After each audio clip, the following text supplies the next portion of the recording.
Alfred's going to have his own night here on February 23rd, so you want to come back on February 23rd, check him out, man. He's hilarious. All right, you guys ready to keep the show going? All right, this next guy is a young comic that stopped by. He's a friend of mine. Russell's going to hook him up and get some stage time. This guy just finished touring India. Please put your hands together for my boy, Vinayak pal.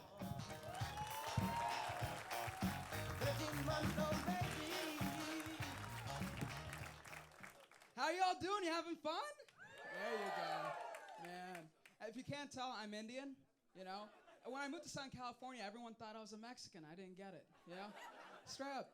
I was raised by a single Indian mother in the Bay Area. And what that means is I go to her with all my problems and just make things worse.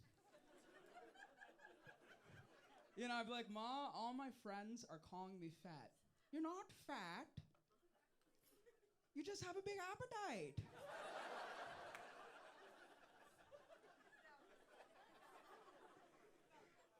Or I'd be like, Ma, all my friends are calling me dumb. No, you're not dumb.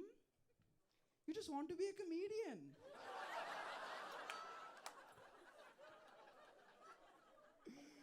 Or like, Ma, all my friends are calling me ugly. No, you're not ugly.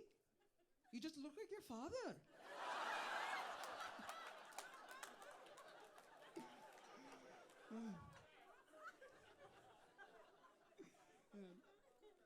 I mean, growing up Indian, it was interesting. It was either I was an engineer, a doctor, or I was adopted. And since I'm a stand-up comic, my mom just calls me a Pakistani.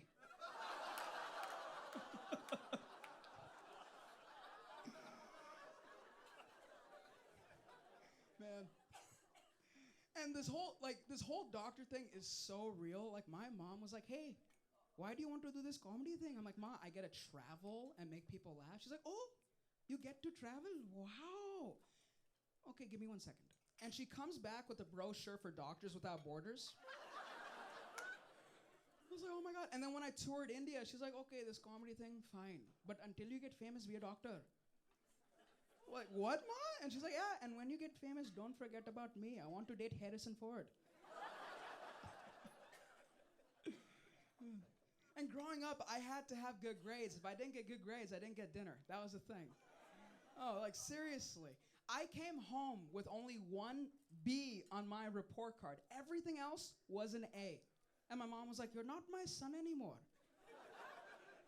And the only reason she took me back is because I'm a tax exemption on tax returns. And the screwed up part was she didn't mark me down as her kid. I was her disability.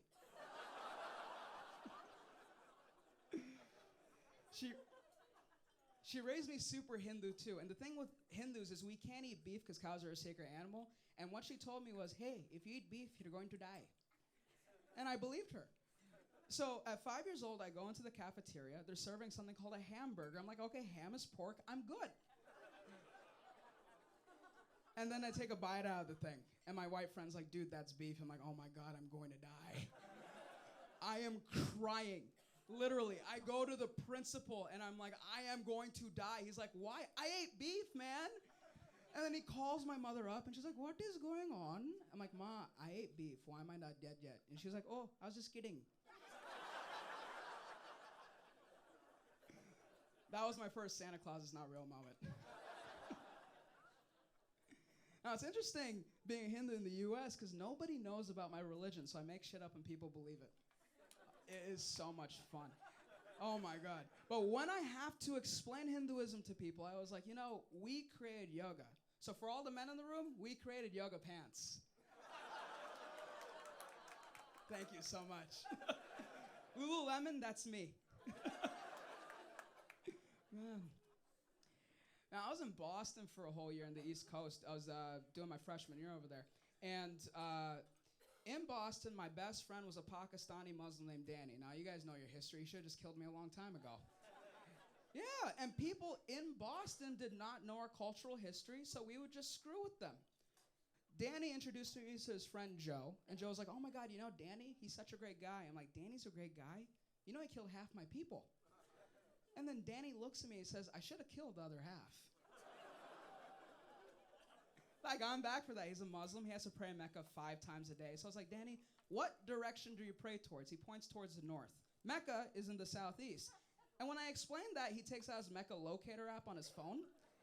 He was like, oh my God, you're right. Now, an Indian Hindu telling a Pakistani Muslim where Mecca is, it's like a Canadian telling a Mexican how to make a taco and being right about it.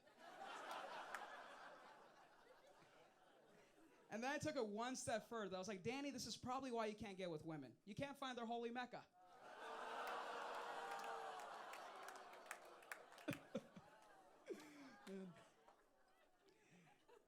Dude, I love messing with religions. It's so fun. Seriously. Any Sikhs in the house? Do we got Sikhs here? All right. Oh, wow. Okay. Well, this is going to be real fun. No, I like Sikhism. It's a wonderful religion. And, you know, the thing with Sikh men, they have 5 traditional things they got to do. They got to comb their hair. They got to wear a turban. They have to wear a bangle. They also get a knife, which makes them Raider fans. There you go.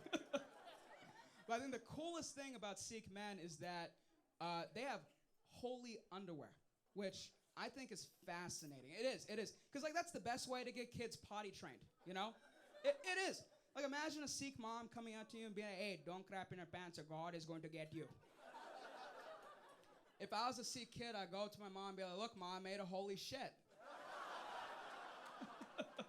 All right, everybody, you've been wonderful. Please welcome your host back to the stage, Benny Mena!